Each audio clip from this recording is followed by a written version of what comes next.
smarter to be on SportsGrid.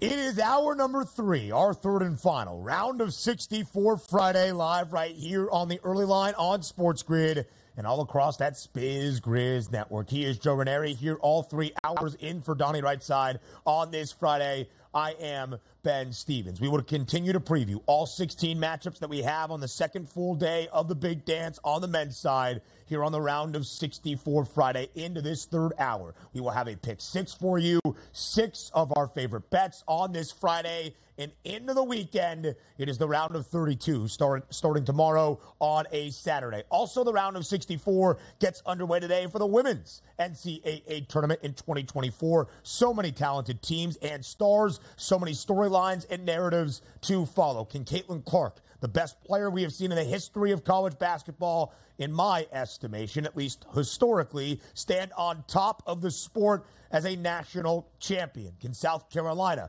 remain undefeated? What will LSU do, trying to go back-to-back? And Connecticut is playing some pretty good ball as well with a healthy Paige Beckers under Gino Auriemma. We will preview the women's tournament with Maria Marino coming up. We will look at the national title odds here, Joe, to start off hour number 3. Yeah, I am looking forward to today's because by the time we just 5 minutes ago, I just put in 3 more bets here, Ben. So I may need to borrow some money before the show is over. And depending on what Maria is, I might have to make a few more bets in the women's tournament as well. So thanks for this, Ben. Appreciate it. You're welcome. We find value wherever we can. We welcome in our SportsGrid radio audience here into our third and final hour on this round of 64 Friday on the early line. He is Joe Ranieri. I am Ben Stevens. You are listening on Sirius XM channel 159. All of our radio terrestrial affiliates now in the fold as well. So here are the national championship odds for the women's 2024 NCAA Tournament. South Carolina, the number 1 overall seed, undefeated into the big dance, a perfect 32-0. No Camila Cardoso for what was a brawl at the end of the SEC tournament title game against LSU in the round of 64, but South Carolina probably should not need her services. Minus 145 is that number for South Carolina to win a national title. And Joe, let's just start there, because it doesn't matter what sport you're breaking down. It could be basketball, it could be football, it could be baseball, it could be anything you would like. When you have what is still a 6-game parlay to win a national championship and an outright odds board that features one team in minus money and everybody at $6 or greater, from the handicapping perspective, how do you start to break down where value lies just based on the numbers alone? Well, forget about the men's tournament. That's the best thing I could probably say here, right, Ben, because historically, the women's side, there are not nearly the kind of upsets, especially early on, right, that you get on the men's side. So I would try to avoid taking the same philosophy into those brackets as you would with the men's side here. But, you know, we have seen, of course, over the last couple of seasons, we have seen, right, LSU, in fact, which wasn't a number 1 seed, I believe. We've seen number 1 seeds get knocked off in the second round. Stanford and Indiana, I believe, also were banged out recently. So I would just go, hey, who's the better team? And they're a better, right, team for a reason. And, you know, then it's going to get interesting once you start getting, you know, past the first 2 days. Then it's going to be interesting and much tighter games, I think.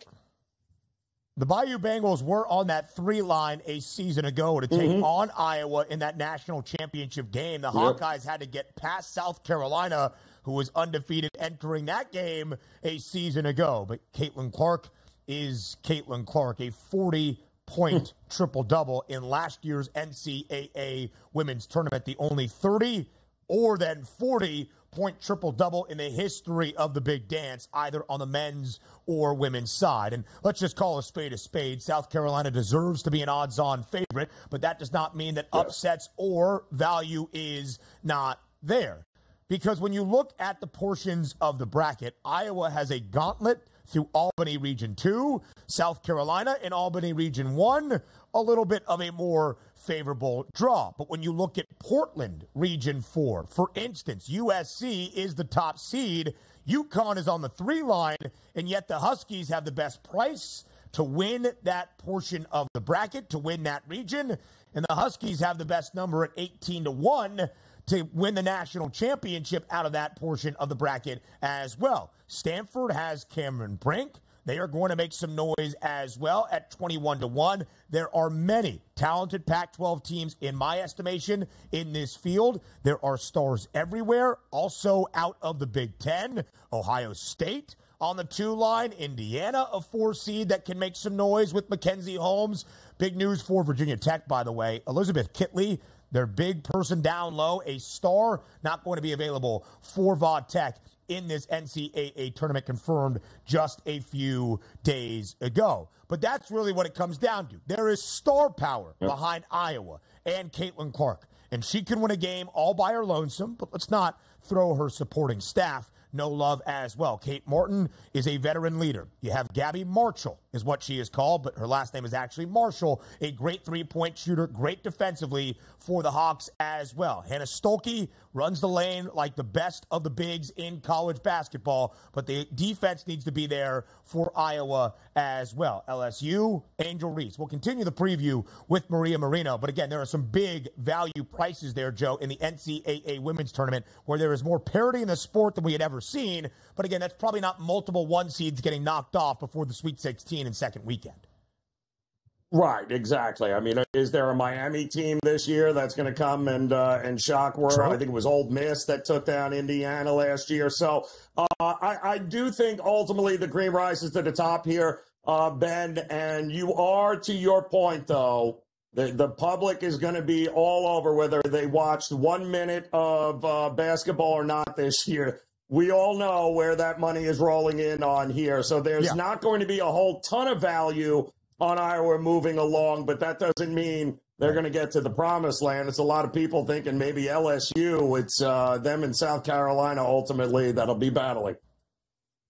And LSU is in Iowa's region. They are the 3 seed in Iowa's region, where UCLA, the top 2 seed, is also in Iowa's region. There is a lot for the Hawkeyes to even get out of Albany Region 2 to be into the Final Four once again. Not nearly as stacked for South Carolina for what it is worth. Oregon State, a very good 3 seed. Notre Dame, the champions of the ACC, behind Hannah Hidalgo, also very good as well. The Hawkeyes number, by the way, was 7-1 when the tournament bracket was released on Sunday. Again, you're starting to see that public love, to Joe's point, at plus 650. But I will just say this. We haven't seen a repeat champion in women's college basketball since 2016 when UConn won 4 titles in a row. South Carolina has won 2 in that span, but not back-to-back. Maria Marino joins us next for the women's bracket breakdown. Next.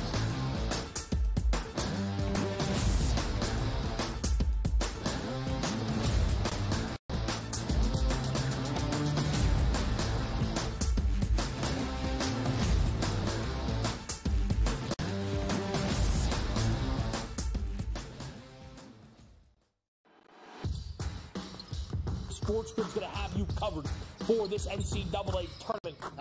That's the Purdue that we know. When it's win or go home, they love to go home. Tennessee's now in my phony club. We should all get together and drink green tea. Furman's going to have a chance. That is a team I'm betting on right now. We are feeling this. You are feeling this at home. The excitement and the atmosphere. Only on SportsGrid.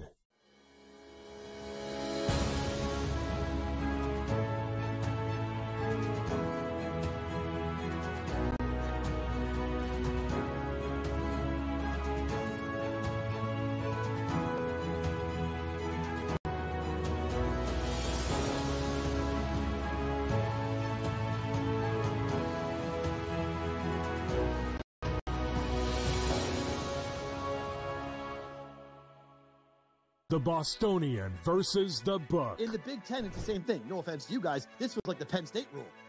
This feels like This is the guaranteed Penn State to get in. We need to find a way to let them in because they can't beat Michigan. They can't beat Ohio State. But if we make them a third, they get in. Third, this is the Penn State rule. Be better than the West half. Yep. That 1 year that Lightning in a Bottle catches on the West half, we'll let them in too because they'll bring people. The Bostonian versus the Book. The NC State game on Saturday against North Carolina that stood out most to me, that they not only went on a 5-day heater like they did in '83 when Valvano took them another 6 games and they won the national championship. The committee didn't sit there at the beginning of the week and think that Oregon, New Mexico, NC State, Duquesne, they didn't sit there planning for all those teams to go and win. Pharrell Coast to Coast, only on SportsGrid. SportsGrid, your 24/7 sports wagering network. Pro League Soccer, powered by Marca. I would be willing to bet the under 2.5 goals. Fantasy sports today. Especially in head-to-head formats in fantasy, I think I'm going to go with Juan Soto. Game time decisions. People don't like it. I don't really care. I cannot believe anybody is betting the Clippers at this number. Betting above the rim. All I've heard you say on the network is you're either winning or you're rebuilding. In-game live, all access. Nobody has been more profitable as a dog than Shaka Smart teams. Winning back-to-back road games. I don't care if they're playing Topeka High. I wouldn't give them any chance whatsoever. In-game live, prime time. Back-to-back, just utterly stinker quarters. In-game live, overtime. Honestly, as you sit here and listen, watch right now, you may want to consider placing that bet. It's smarter to be on SportsGrid.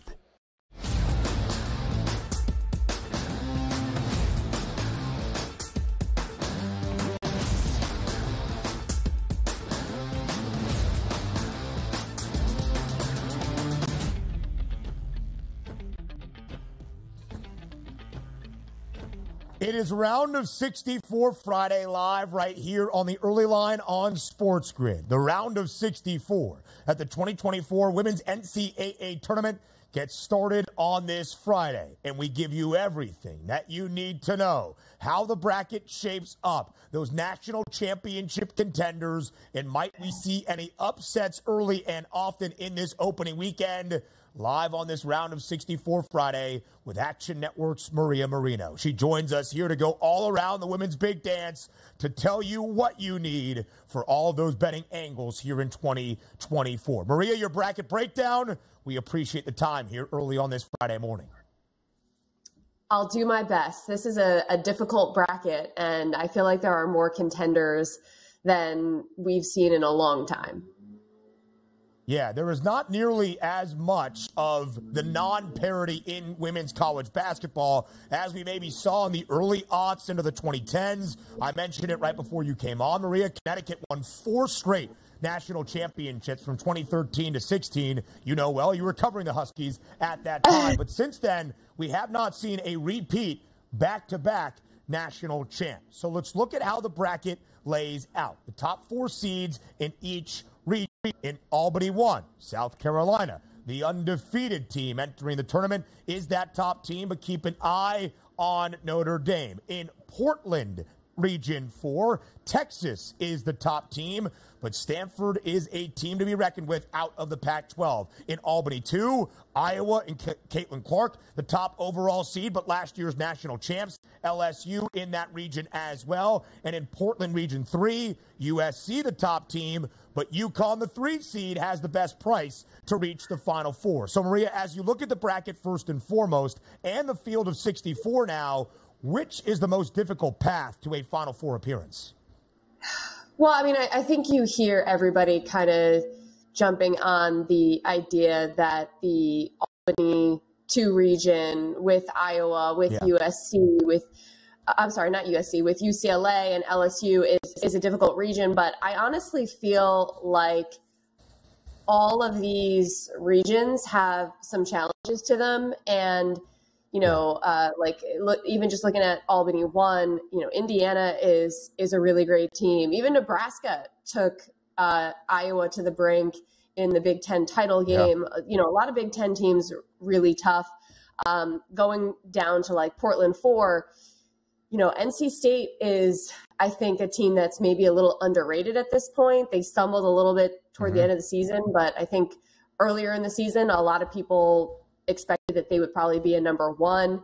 And then, going to the Portland 3 region, USC is a team that we all know Juju Watkins, but most of us haven't really had a chance to watch USC with as much regularity as some of the other top teams. So we're not, I don't think most people are really even understanding of how good that team can be. Ohio State is another really, really good team that they got knocked off before their time in the Big Ten tourney. I'm still excited about UConn. I know they're shorthanded, but I really want to see what Paige Beckers is made of. And I think this time of year, you really have to look at star players. And if the star players show out and play their best game and impact the game, that's going to put them in a really good position to win. So I know I'm bouncing all over the place, but I feel like it's not as cut and dry as saying, well, Iowa's in the toughest region and South Carolina has the easiest path. Sure. Like there's going to be a lot more, I think, that is going to be closer than comfort for some of these top 4 seeds. And that's exactly what we should do. We bounce around the bracket to lay out the path and a march through the madness. That's where it stands. So, Maria, when you look at the national championship odds, again, Don Staley's Gamecocks, perfect, undefeated, 32-0, an odds-on favorite. So I ask you this question in 2 parts and let you decide where you want to go. Is it fair to have South Carolina at minus 145? Or if you think that number is maybe a tad too strong, where would you point to value on the rest of the odds board? It's interesting. It's not that I don't even really hate a minus 145 bet. I mean, that's not terrible juice, in my opinion, to have to put down to bet on South Carolina, which is a team that is not only undefeated, but is arguably a deeper team than they had a season ago and a more complete team with having the inside-outside presence, having Camila Cardoso, the 6'7" threat on the inside, and then also having three-point shooters, which is something that they didn't really have last year and that hurt them in the loss against Iowa. But I think one thing with South Carolina is the experience. A lot of people aren't talking about like the experience of this group together. And, could that eventually haunt them in a way? Overall experience, yes, but not to the extent that they were a season ago when they had all those seniors that were together for 4 years.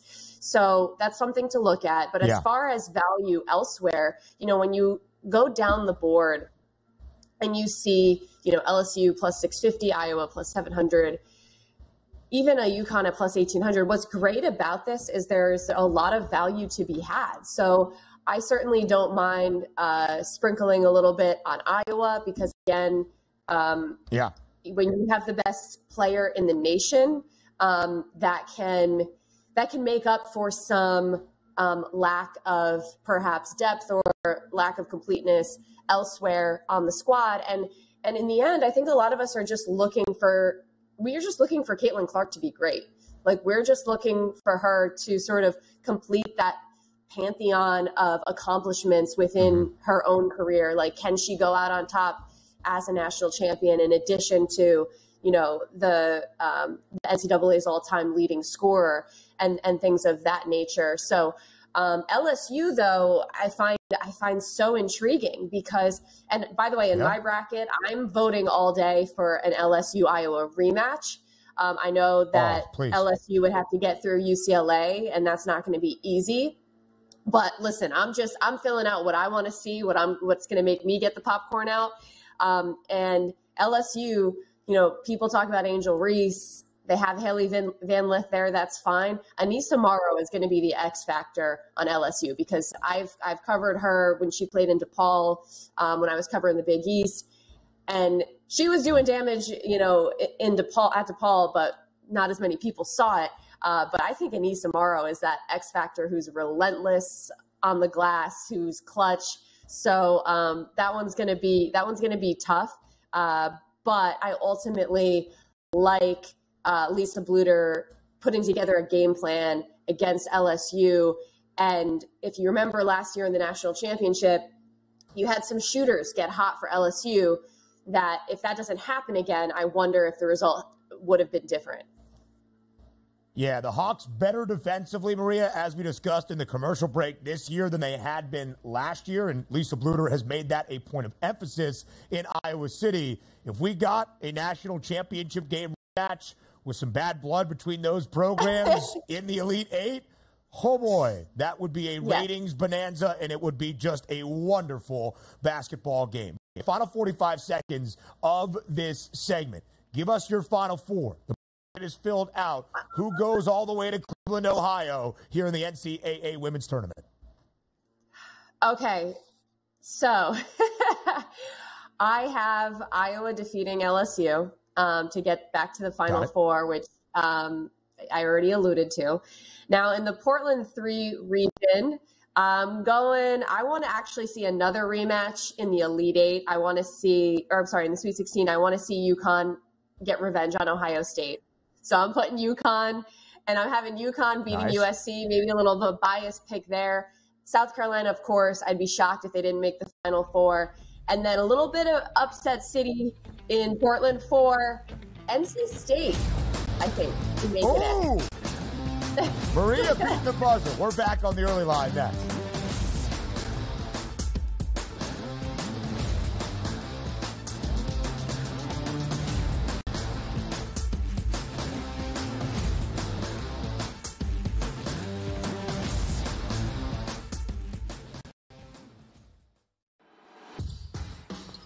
SportsGrid's going to have for this NCAA tournament. That's the Purdue that we know. When it's win or go home, they love to go home. Tennessee's now in my phony club. We should all get together and drink green tea. Furman's going to have a chance. That is a team I'm betting on right now. We are feeling this. You are feeling this at home. The excitement and the atmosphere. Only on SportsGrid.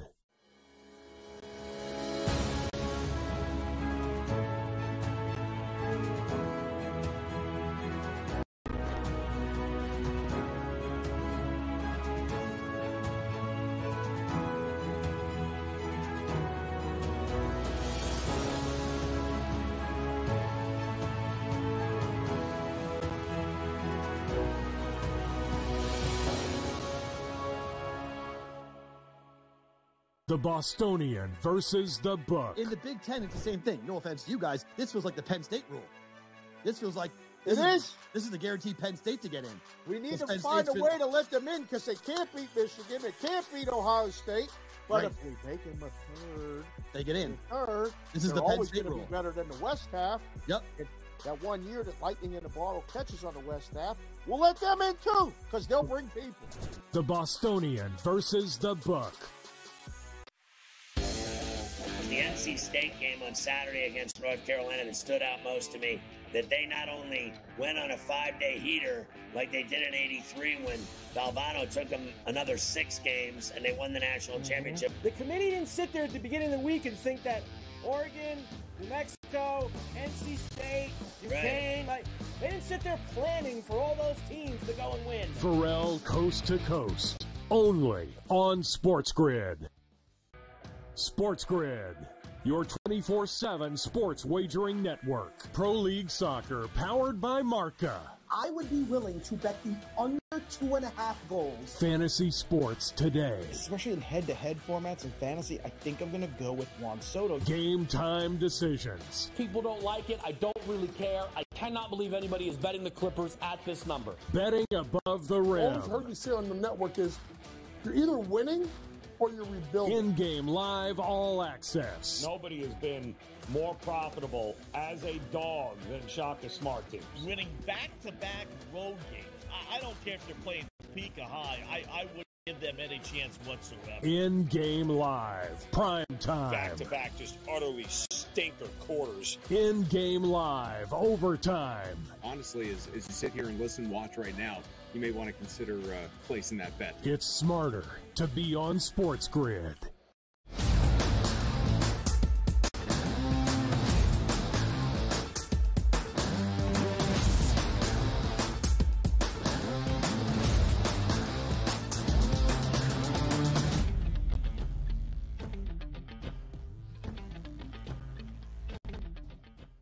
Our round of 64 previews on this round of 64 Friday continue live right here on the early line on SportsGrid. He is Joe Ranieri. He is back in the mix. I am Ben Stevens. Yesterday, Joe, only one of the 4 number 1 seeds in action in the round of 64. North Carolina handling business against Wagner. UNC was a 24.5-point favorite. They won by 28, 90-62. Awaiting North Carolina, what a blue blood battle we have in the round of 32. UNC and Michigan State. But now the 3 other 1 seeds in action on this round of 64 Friday.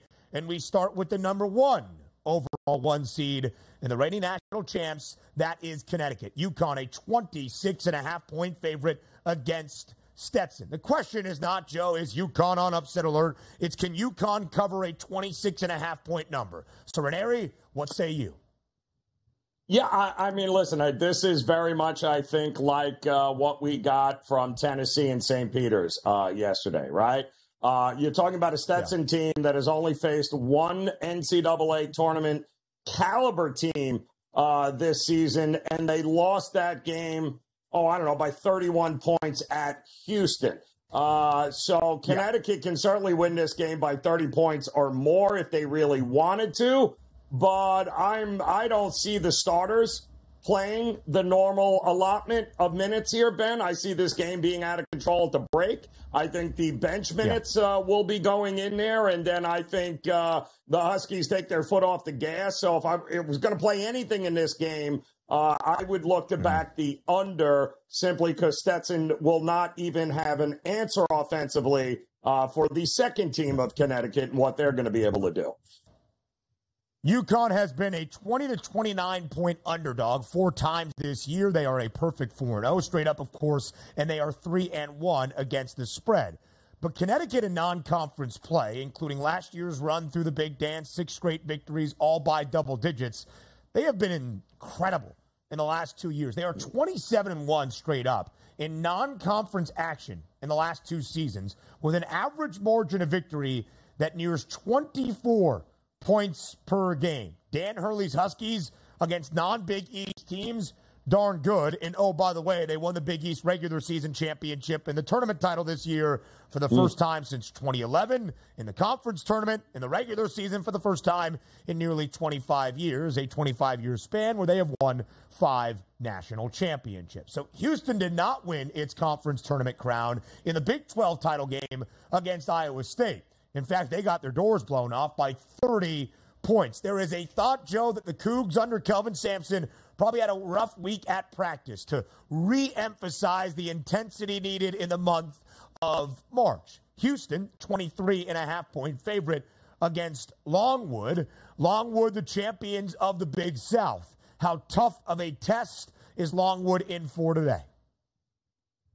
Yeah, Houston is, what do you call it, Ben? Yeah, they're the bully here in the tournament. Make no mistake about it. They could care less, quite honestly, about winning the Big 12. Great. Okay, we didn't win. They have always had their sights on the bigger prize here. Keep in mind that this team always handles business against less talented teams. 35-18-3 against the number when they are favored by 18 or more in 10 seasons under Kelvin Sampson here. We're talking about a coach and a program that prides itself on burying you early and making sure that there is no chance you are going to come back and win the game. It's exactly what they're going to do here. This is a game where I did lay the 23.5 when it came out. I do think there will be some frustration let out here, but I am also playing Houston in the first half. Why? Again, they're bullies. They are going to bury Longwood early and often here. It's all Houston all day in this one.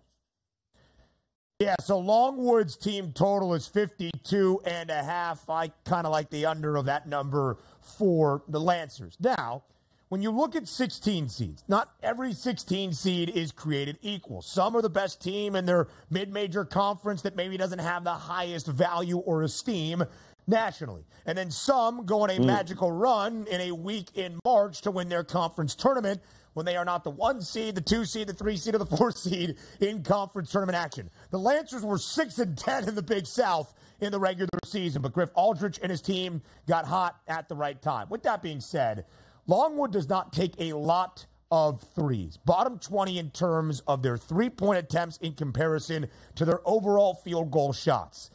That's tough for a team that is hoping to catch some sparks and find something offensively. I like Houston in a big way. I think the first half number makes sense. You pointed that out last week, Joe, in the Big 12 tournament as well in KC. I think the Cougs roll in this one. Now we go to Purdue, a number 1 seed in the Midwest region that will take on a 16 seed that was victorious on a Wednesday in Dayton in the first 4. The good news for Purdue is Grambling is not from the state of New Jersey, but the Tigers enter in their first ever NCAA tournament trip after their first ever NCAA tournament win. They came back from down 14 in the second half against Montana State to force overtime and rally for a victory.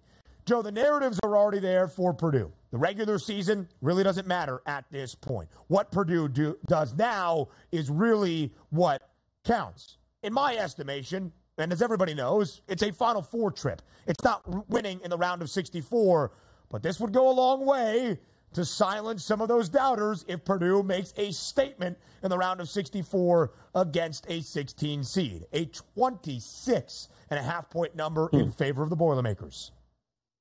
Yeah, I mean, this is where Matt Painter comes into play, and this is he has earned that reputation as Purdue has lost to a double-digit seed now for 3 consecutive years. So I do think this group will be a little bit more focused here today on Grambling. But, Ben, we got to give them a shout-out, too. I really didn't think they would be able to come from behind and win that game against Montana State in overtime. I mean, kudos to them. But Grambling, we've seen them face 6 NCAA tournament teams here during the regular season. Yeah. Colorado, Iowa State, Dayton, Washington State, Drake, and Florida.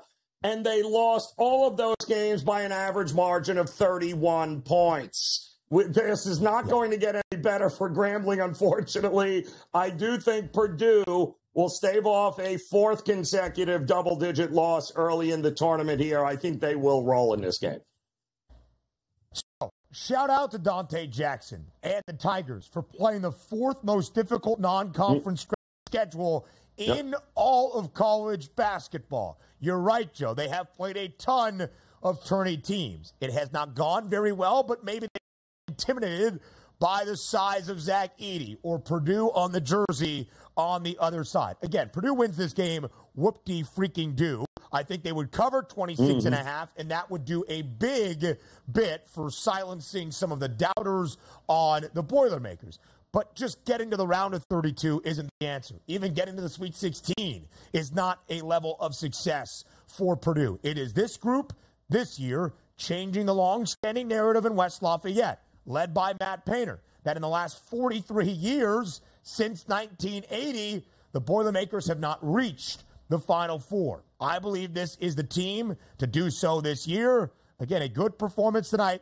Handling Grambling would go a long way. The Tigers not great offensively, despite what we saw from Jameel Cofer on Wednesday night in that come-from-behind effort against the Bobcats. They play at a slow pace. Purdue plays rather slow, but the Boilers over in 22 of 33 games this year. Total, though, working its way down, 138 and a hook. The question for Marquette, is Tyler Kolek going to play today against Western Kentucky? Signs pointing optimistically that he will. Now, on the other side, Joe, the Hilltoppers, the fastest tempo in college basketball. 158.5 is the total for this 215 matchup in the South region, where Marquette is laying 14.5.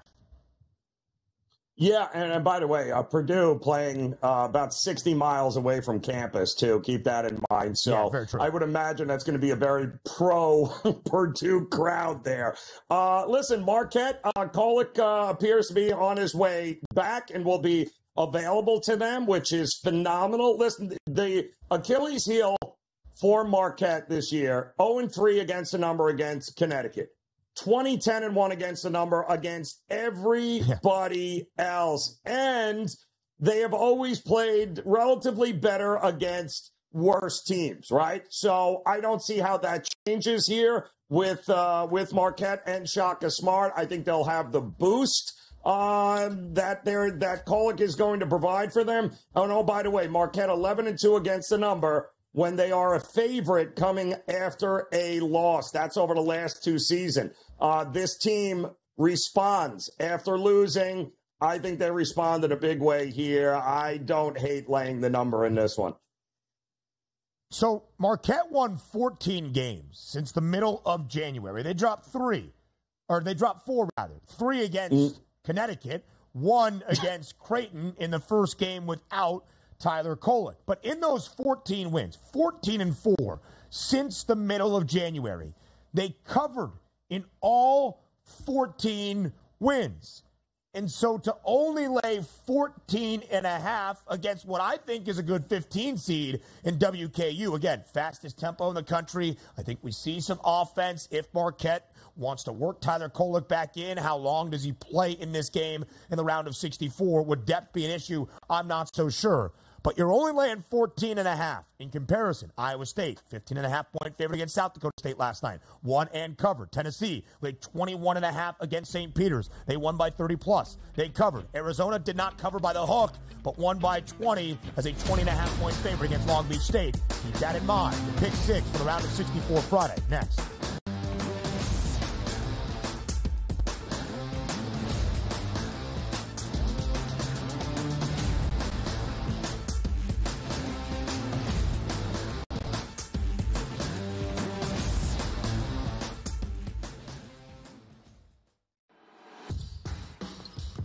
SportsGrid's going to have you covered for this NCAA tournament. That's the Purdue that we know. When it's win or go home, they love to go home. Tennessee's now in my phony club. We should all get together and drink green tea. Furman's going to have a chance. That is a team I'm betting on right now. We are feeling this. You are feeling this at home. The excitement and the atmosphere. Only on SportsGrid.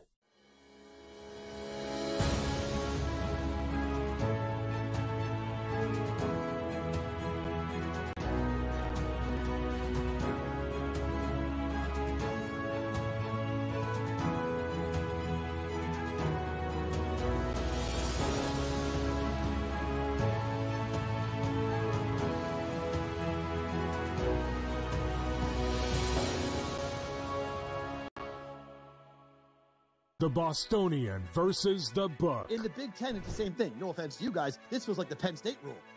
This feels like this is the guaranteed Penn State to get in. We need to find a way to let them in because they can't beat Michigan. They can't beat Ohio State. But if they make them a third, they get in. Third, this is the Penn State rule. Be better than the West half. Yep.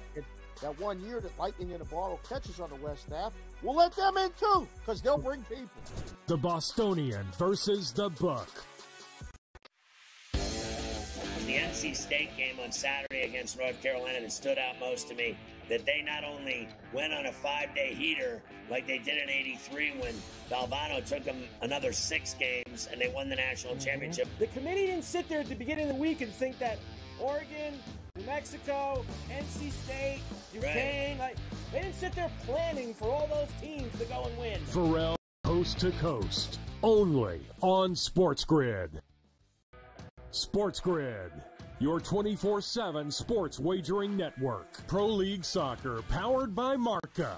I would be willing to bet the under 2.5 goals. Fantasy sports today. Especially in head-to-head formats in fantasy, I think I'm going to go with Juan Soto. Game time decisions. People don't like it. I don't really care. I cannot believe anybody is betting the Clippers at this number. Betting above the rim. All I've heard you say on the network is you're either winning or you're rebuilding. In-game live, all access. Nobody has been more profitable as a dog than Shaka Smart teams. Winning back-to-back road games. I don't care if they're playing Topeka High. I wouldn't give them any chance whatsoever. In-game live, prime time. Back-to-back, just utterly stinker quarters. In-game live, overtime. Honestly, as you sit here and listen, watch right now, you may want to consider placing that bet. It's smarter to be on SportsGrid.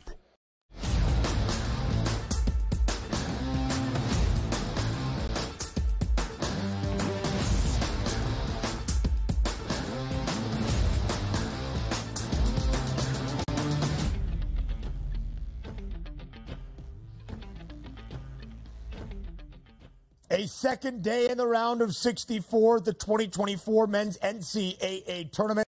A second day of the Pick Six, live right here on the early line on this Friday. He is Joe Ranieri. I am Ben Stevens. So the Pick Six looks slightly different than what it did yesterday, Joe. Before the big dance, we took more of a futures approach with our MOP pick, a Final Four selection, a national champion when all is said and done. Today, much more of a focus on this Friday and maybe one into the weekend to keep an early look at the 8 games we have already decided for the round of 32 on a Saturday. So here are the 6 bets that we will give you for this Friday slate in the round of 64. Best bet, over, our favorite of the day, our favorite under of the day, an underdog that can win outright on the money line, maybe a 13 seed or higher that can make some noise. I had Sanford in this yesterday. Almost a victory outright in the round of 64, and then a round of 32 best bet to keep an eye on for Saturday. Joe Ranieri, please get us going on this round of 64 Friday with your best bet of the day.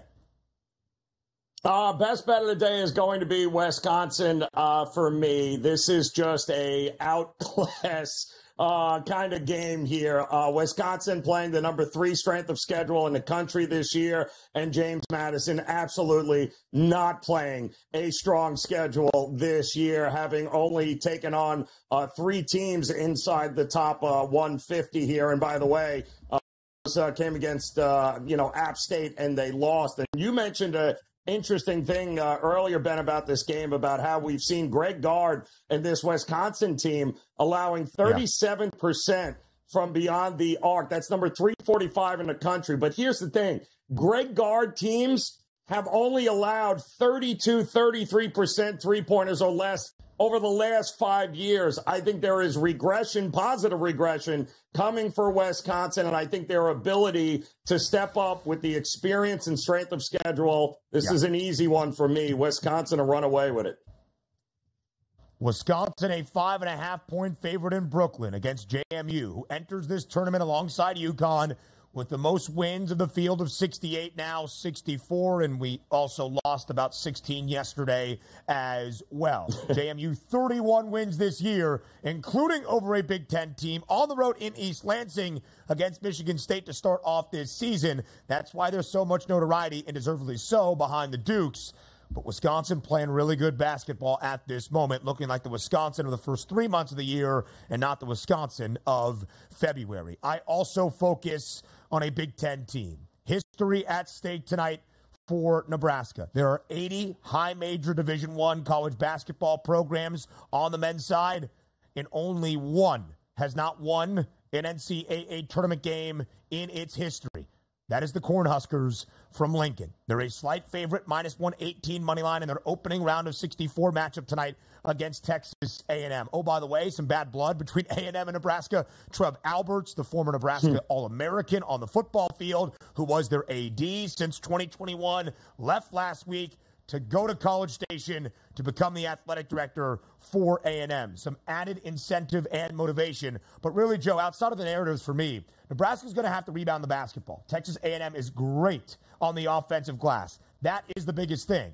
But the Aggies don't do anything exceptionally well offensively. And on the defensive side of the floor, intensity for Buzz Williams, but they let you move it and they let you shoot it from 3, which is what Nebraska does very well. And there's an idea that Nebraska's just run and gun, shoot a lot of threes. No, they defend the crap out of the basketball. 3rd best defense in the country, only behind Houston and Iowa State since the start of February. Give me Nebraska money line against the Aggies. Now, time for our favorite over of this round of 64 Friday. And I think you're looking at the same game I just looked at, Joe, the Huskers and the Aggies.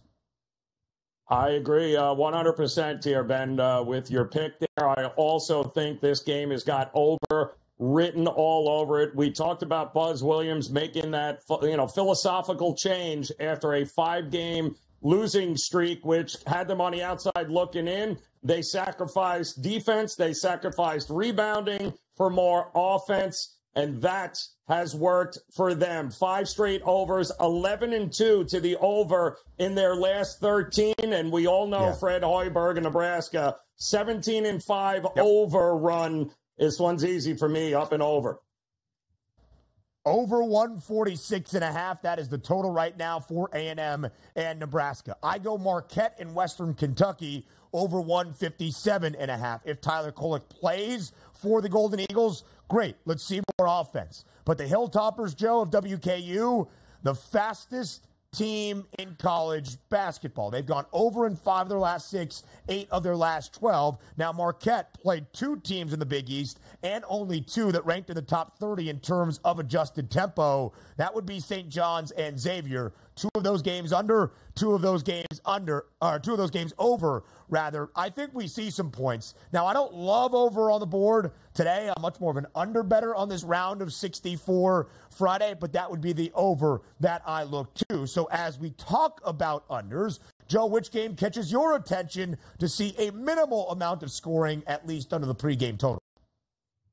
I'm going to go against the market here, and I'm going to look towards Connecticut versus Stetson here. Again, outclassed, much like what we saw with Tennessee taking on St. Peter's yesterday. I'd be shocked if Stetson gets many more points than what St. Peter's did here last night. I do not see UConn starters playing this entire game. I do think that this will be a 30-point win for UConn, but ultimately it'll fall short of the 146.5 right now that the market thinks we're going to get.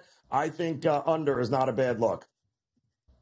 So the only thing I will say about the Hatters, and I don't think it means we're going over by any stretch of the imagination, Jalen Blackman, who scored 43 points in the ASUN tournament title, one of the better scorers for Stetson at the mid-major level, but it's against UConn today. By the way, Joe, you look great in that pick 6 graphic. You've been working out. You look really chic in that blazer. Yep. You've been fasting as of late? Have you had dinner since the month of August? Because that's the Donnie Wright side recipe, and that looks like a similar frame. Yep. It's fantastic. As a matter of fact, I'm kind of upset because I lost that handkerchief after that photo shoot. So I'm a little upset right now. If anybody happens to find it, that would be great. Yeah, my favorite That was taken to the track at the Meadowlands.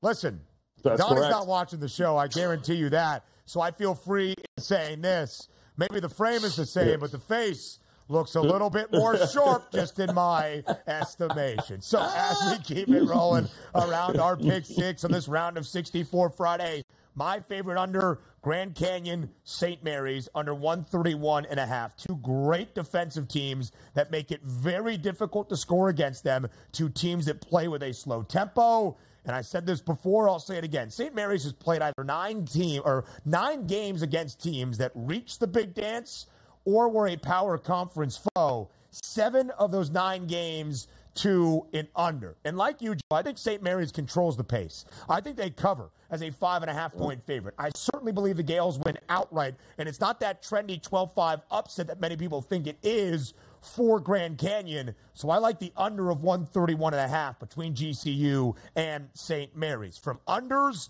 to underdogs, I really wish you didn't have the money line price that you have here in this pick 6, but I'll let you explain why you think Clemson beats New Mexico.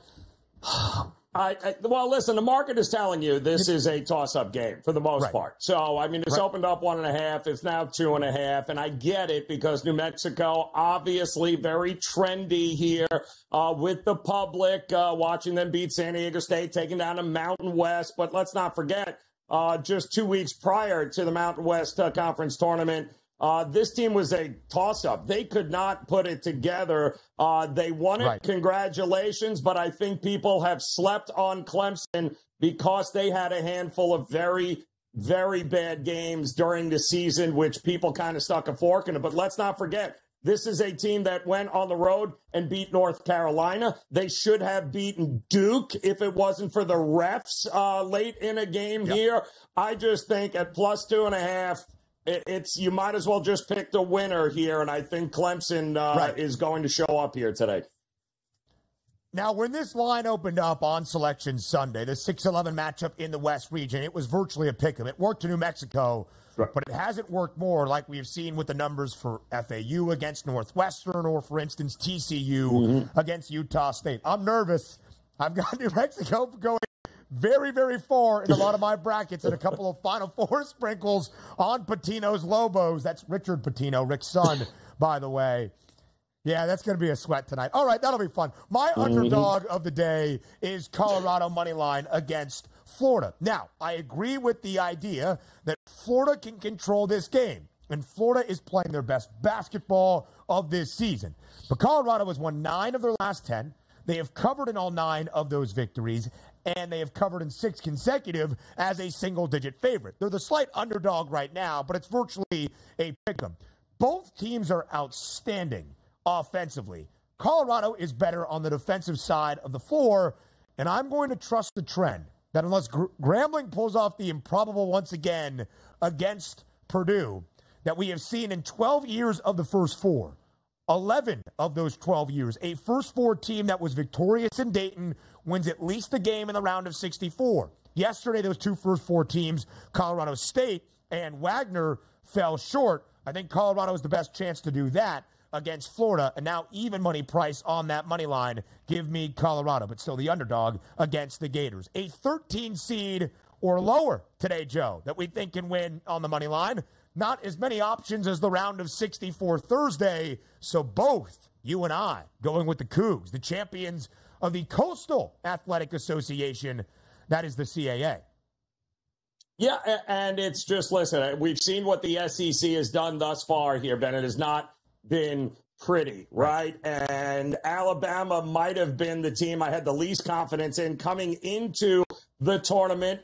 Very elite offensively, terrible defensively. They've done good against worse teams, but the problem is they're basically looking in the mirror right now in this game here, and I worry that maybe, just maybe, Alabama once again gets a little frustrated because they can't pull away, and next thing you know, they lose this game.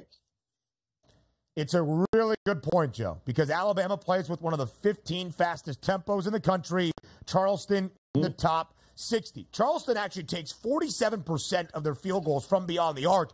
That's even more than what Nate Oates' Alabama team does. And nearly 40% of the Cougars' points this year have come from three-point land. As we saw last night against a bad SEC defense in Kentucky, and Alabama entered the big dance even worse than the Cats. If you get hot from deep, there is a chance. I'm probably going to plus 9.5 that Charleston price a little bit later on this round of 64 Friday. Joe, quickly here, what is your best look for Saturday before you round out the show with a best bet for everybody?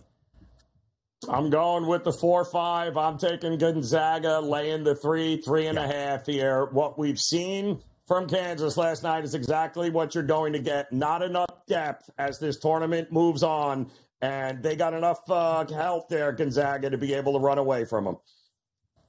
Love that look. I'm going Oregon Creighton over 145.5. The Ducks over in 6 of their last 11, or 6 of their last 8, rather. I think the pace is picked up. You will see me noon Eastern time. SportsGrid's Bracket Central coverage around the big dance alongside James Young and Mike Blewett. Joe Ranieri closes out the show with the best bet on the other side.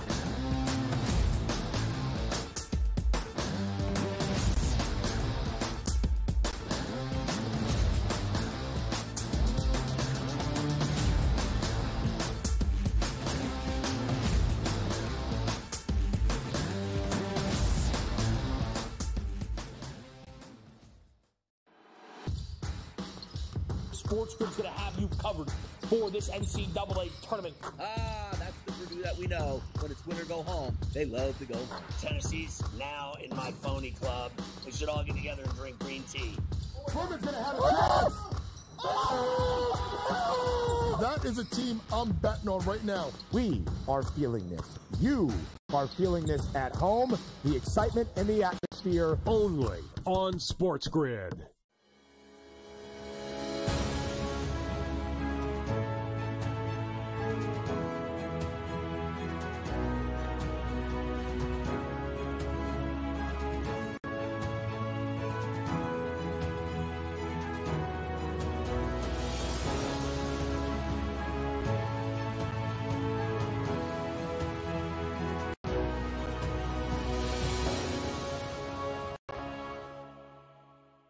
The Bostonian versus the Book. In the Big Ten, it's the same thing. No offense to you guys. This feels like the Penn State rule. This feels like This is the guaranteed Penn State to get in. We need to find a way to let them in because they can't beat Michigan. They can't beat Ohio State. But if they make them a third, they get in. Third, this is the Penn State rule. Better than the West half. Yep. That 1 year that Lightning in a Bottle catches on the West half, we'll let them in too because they'll bring people. The Bostonian versus the Buck. The NC State game on Saturday against North Carolina that stood out most to me, that they not only went on a 5-day heater like they did in '83 when Valvano took them another 6 games and they won the national championship. The committee didn't sit there at the beginning of the week and think that Oregon, New Mexico, NC State, Duquesne, they didn't sit there planning for all those teams to go and win. Pharrell Coast to Coast, only on SportsGrid. SportsGrid, your 24/7 sports wagering network. Pro League Soccer, powered by Marca. I would be willing to bet the under 2.5 goals. Fantasy sports today. Especially in head-to-head formats in fantasy, I think I'm going to go with Juan Soto. Game time decisions. People don't like it. I don't really care. I cannot believe anybody is betting the Clippers at this number. Betting above the rim. All I've heard you say on the network is you're either winning or you're rebuilding. In-game live, all access. Nobody has been more profitable as a dog than Shaka Smart team. Winning back-to-back road games. I don't care if they're playing Topeka High. I wouldn't give them any chance whatsoever. In-game live, prime time. Back-to-back, just utterly stinker quarters. In-game live, overtime. Honestly, as you sit here and listen, watch right now, you may want to consider placing that bet. It's smarter to be on SportsGrid.